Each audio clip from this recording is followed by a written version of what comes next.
Good morning, my friends. It's a pleasure to get to be back with all of you. I'm sorry that I missed last week. Rather unexpectedly, my mother became unwell while touring in the Holy Land, and she developed some complications with her health and needed someone to come over and just make sure that she was recovering well and made it back home safely. And actually a really strangely fortuitous turn of events, right after conducting the oratorio, the story of Christ's life in music, boarded a plane about 12 hours later, actually not quite, about 16, and flew to the Holy Land, where I spent all of last week, and so therefore missed our time together, but I had a wonderful pilgrimage there in that great holy city of Jerusalem.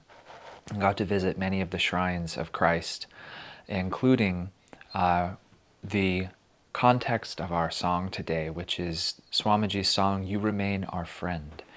And so it has been a wonderful couple of weeks together. As you know, we've been preparing for Easter by singing some of the songs from the oratorio and tuning into Christ. And I've been able to continue doing that through my travels to Israel.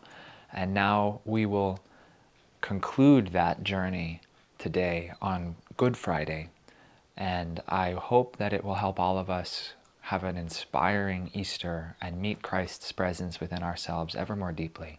So let's begin with a prayer.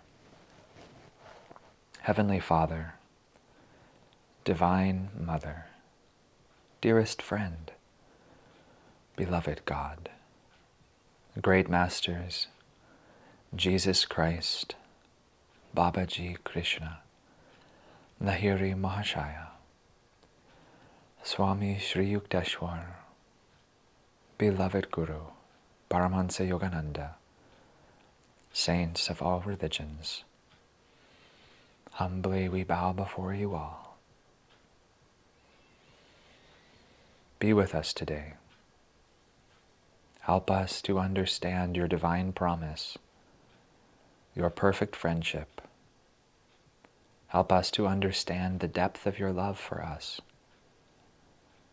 that you truly want nothing but our own welfare, our own soul liberation. Help us to open our hearts to the greatest miracle of all, your divine compassion, your mercy, your grace. Om. Peace. Amen.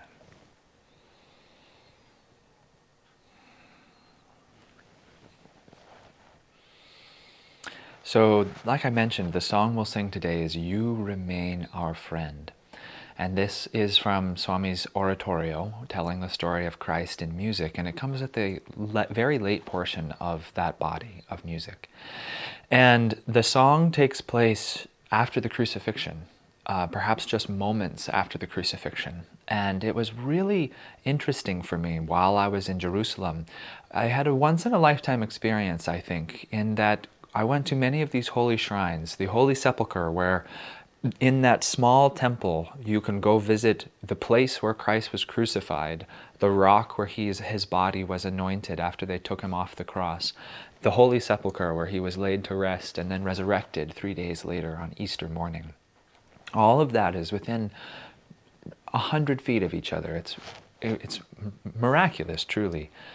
And I visited also Gethsemane, the Grotto of Gethsemane, the Rock of Agony, where he sang the song we did 2 weeks ago, Let This Cup Pass From Me. I walked the Via Dolorosa, the way of agony or of suffering, where he walked with the cross, or at least they symbolically call that the route he took. It might not literally be, but it holds the power of hundreds of years of devoted pilgrims walking that route, remembering his trials.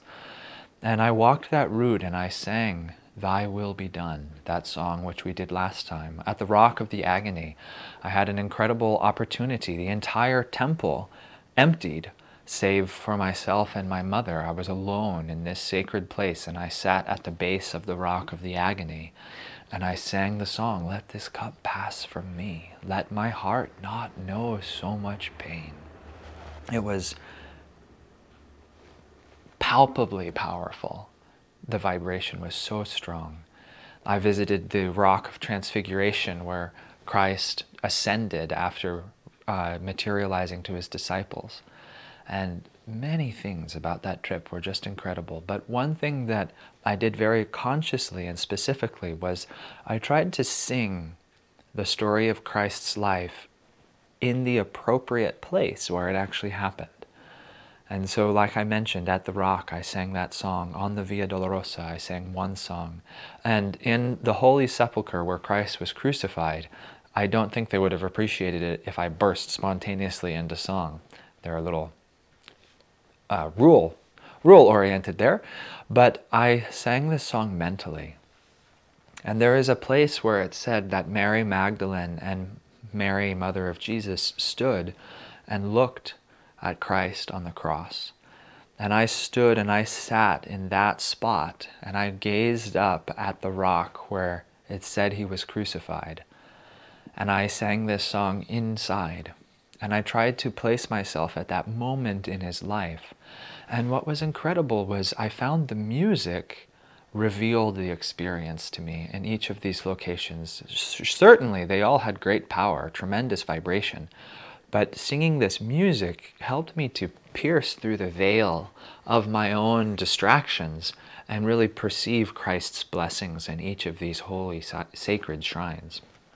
And this song is a very interesting one because we sing it every week. We sing this as a part of the Festival of Light. And so its lyrics are very much imprinted in the back of our minds, and its melody is very familiar to us. But yet its message is so deep and so personal if we can really access it. And that was my experience. I really challenged myself not to sing it by rote or by memory or by habit, but to try and have an authentic, original experience through that music of this moment in Christ's life. And before I sing this song, I want to just give one last piece of context, which is Christ performed many miracles in his lifetime. He made the blind see. He helped the lame to walk. I went to one of the pools where he told a crippled man, "Pick up thy mat and walk." And it was so thrilling to be in that spot where Christ exhibited so much divine power to transform the lives of broken men, because all of us, of course, are metaphorically crippled. But yet, in the face of all of his miracles, resurrection, resurrecting Lazarus, transforming water to wine, walking on water, all these many things, Yogananda said his greatest miracle, the mightiest miracle of love, was when Christ was on the cross and he uttered the words, "Father, forgive them, for they know not what they do." That is a tremendous thing to meditate upon and to consider. The greatest miracle. Yogananda in Whispers from Eternity, in his poem to Christ, he says, the greatest miracle of love was enshrined in all hearts when the magic of thy voice uttered, "Father, forgive them, for they know not what they do." I'm loosely paraphrasing, but that's the essence of it. And that's well worth considering, that an avatar's word is binding upon the universe. And here he was, prosecuted, crucified, rejected by the very people he had come to save. And yet, even at the final moments, after all the humiliation, the torture, the beating, the execution, in those final moments, his heart was so vast that he was able to utter those words, which would have effect on the karma of all those involved. "Father, forgive them, for they know not what they do." What tremendous power of love. That is divine love. That's the divine love which breaks our understanding of the world. It defies materialism. As Swamiji said in the opening of his book, The Path, it makes a mockery of mockery itself. The human brain doesn't even know how to relate to such love. And skeptics believe that that love is impossible or is only a myth. But if you sit in that place in the Holy Sepulchre, or if you listen to this music, or if you tune into Christ or any of the great avatars, you can feel that it is no empty promise, but it is a vibrant reality, that love. And I like to think this song, Swamiji isn't here to confirm this for me, but when I sing a song from the oratorio, I try to understand what is the precise moment in his life that it's taking place in.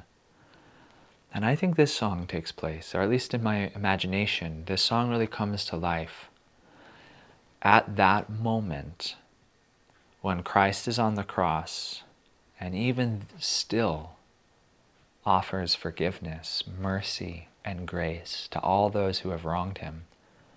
And in that moment, at last, the people witnessing that realize his true greatness, realize that his divine friendship is truly unconditional for them.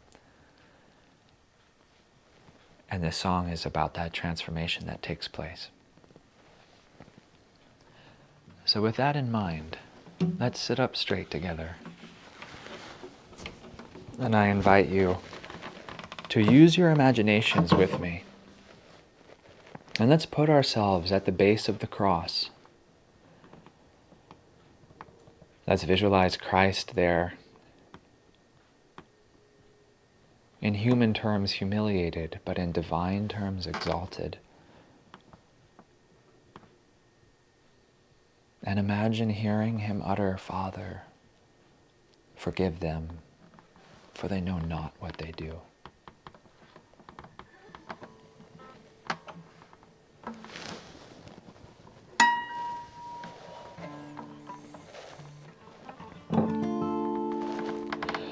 When we need you, you descend, seeking grieving hearts to mend. My hate unaffected,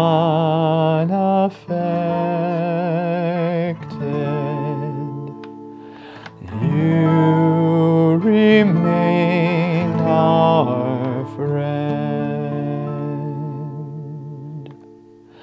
On a cross rejected,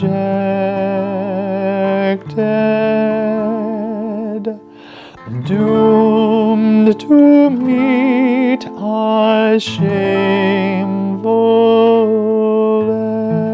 end, still with love perfected,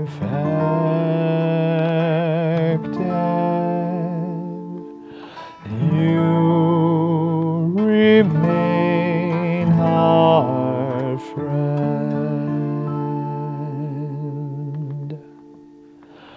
Long we feared to face your love, lest our emptiness it prove. Now at last our hearts we give you, who remain our friend. Long we feared to face your love, lest our emptiness it prove. Now at last our hearts we give you, who remain our friend.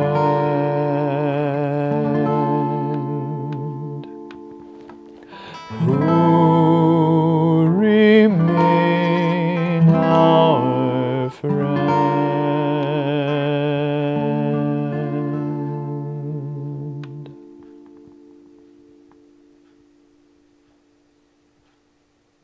And let's close our eyes for a moment together and feel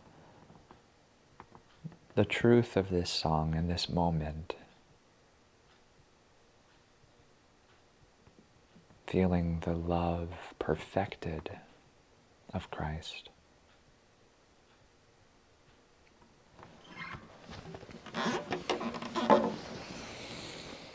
Just a few things that are very interesting to me about this piece that I'd like to share. Swamiji capitalizes the word friend every time he uses it in this song. You remain our friend. And that's interesting because ordinarily, of course, you wouldn't capitalize that word. But you capitalize that word when you're using it to refer to God. That if you refer to God as our Father or our Mother, sometimes you capitalize that to ensure that the reader knows you're not just talking about your ordinary father or mother, but you're speaking of God. And that's what Swamiji does in the poetry here. And that's very interesting. That's what this song is about, is recognizing that the friendship Christ offers is truly divine friendship. And that this is your divine friend. This is God Himself in front of you, who is offering His love to you. There is so much about the lyrics that we should meditate on. Ordinarily, when this song is performed in the oratorio, the first two verses are sung by a soloist. And I'll just read those lyrics together now. And these are the ones that perhaps many of us are less familiar with because we don't sing this as a part of the Festival of Light. And it goes like this. When we need you, you descend, seeking grieving hearts to mend. By hate unaffected, you remain our friend. On a cross rejected, doomed to meet a shameful end, still with love perfected, you remain our friend. And then the whole choir would join singing, long we feared to face your love, lest our emptiness it prove. Now, at last our hearts we give you, who remain our friend. And it's very interesting in this song, one of the most emphatic words is the word now. When the choir sings, long we feared to face your love, lest our emptiness it prove. Now, at last, our hearts we give you, who remain our friend. That word now is very emphatic, both in the poetry and musically, as we'll hear when I sing that phrase again. In Patanjali's Yoga Sutras, he begins, now we come to the study of the science of yoga. And much has been said about the use of that word now, implying all that's come before and the dedication of the soul to begin his journey towards God. And all of the requisite experiences, understandings, pains, joys, griefs are held in that single word now. And in this usage, I think we see something similar. Long we feared to face your love, lest our emptiness it prove. Now, at last, our hearts we give you. That finally we're ready to recognize the love that's being offered and to receive it ourselves. But this word also has another connotation. This song has a definite tinge of melancholy in it. And that word also now shows we've come a little too late to this understanding. Because remember, in the story of Christ's life, his disciples weren't confident that he was going to resurrect. They're watching the chosen one, the Messiah, die in front of them. Imagine how absolutely crushing that would be, to suddenly realize the gift that had been offered to you, the Son of God himself walking in your midst, and you're only recognizing it now that he's on a cross, dying. Now, at last, our hearts we give you, who remain our friend. Only after he sacrificed so much do we finally recognize him for who he is. There's a wonderful divine sorrow here. which of course is remedied in the next song when Christ triumphantly resurrects and shows that he has conquered death and conquered the world. But in this particular moment, there's something for all of us to learn.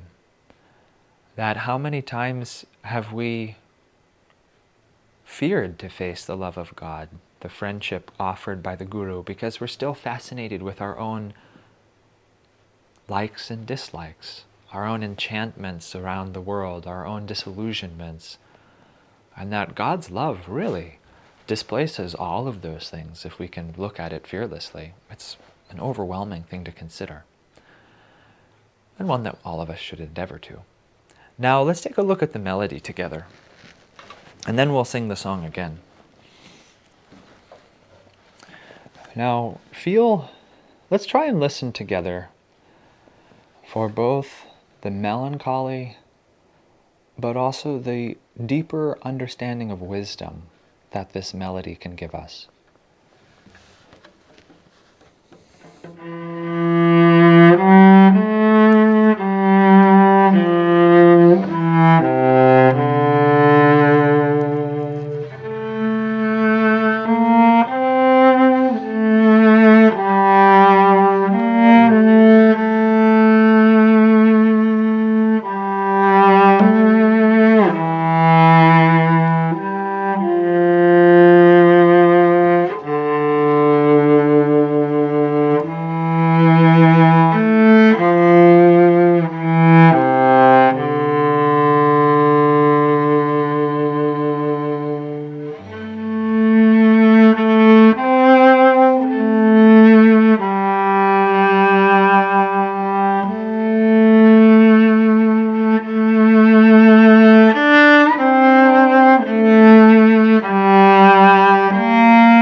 A few things that come to mind about this melody to me is it's very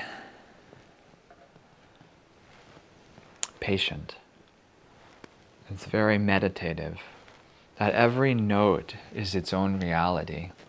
That there are some songs where the phrases are long and that the notes they don't really stand alone, but that they are a part of a larger phrase, and that if you just take them one at a time, they don't make sense. But in this song, it's so methodical. It's so sincere that every note has its own reality. And when we sing this song or when we play its melody, I think we feel its vibration most purely when we take it one moment at a time. That we're not thinking to rush through the phrase, but we're really experiencing this moment by moment, note by note, thought by thought, word by word. It's also interesting that the melody expresses self-restraint. There is a moment after the first phrase, when we need you, you descend, seeking grieving hearts to mend. And in the other verses, he jumps up to the highest note, to the tonic, for a very dramatic, for example, in the latter verse, no. But in the first time, he doesn't. We sing, by hate unaffected. It's very self-restrained. It's very interiorized. This song is very personal. This isn't a group of people necessarily. This is one person having a personal experience, realizing what Christ's love is about. Even though it is singing we, I think it's the recognition that I, as well as many others, totally missed the depth of your love. Let's sing it together again. And let's be patient in our expression of the melody and of these words. And try really to open your heart with every tone and make this a personal expression of your desire to be receptive to Christ's love on today, this sacred day, Good Friday.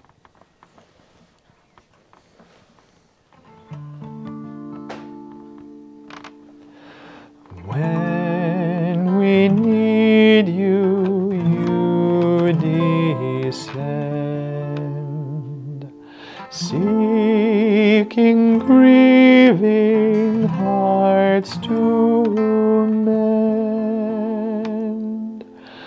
by hate unaffected,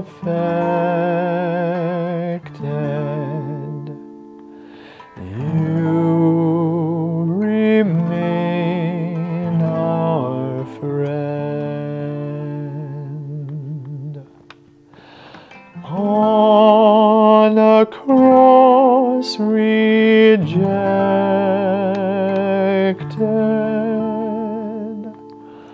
doomed to meet a shameful end, still with love perfected,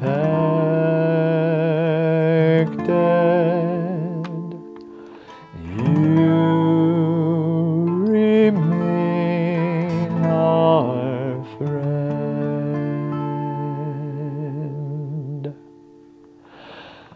Long we feared to face your love, lest our emptiness it prove. Now at last our hearts we give you, who remain our friend,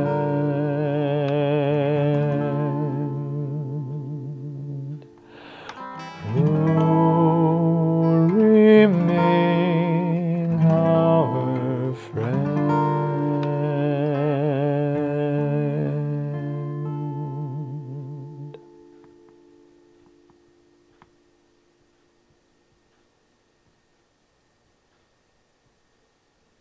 Let's hold in our hearts the vibration of this peace.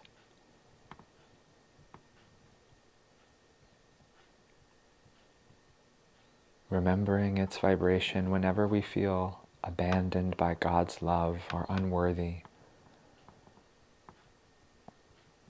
remembering that the love of the Masters for us is truly unconditional,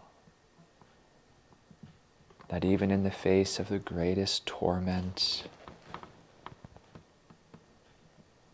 God will forever remain our friend. God bless you, friends. Happy Good Friday.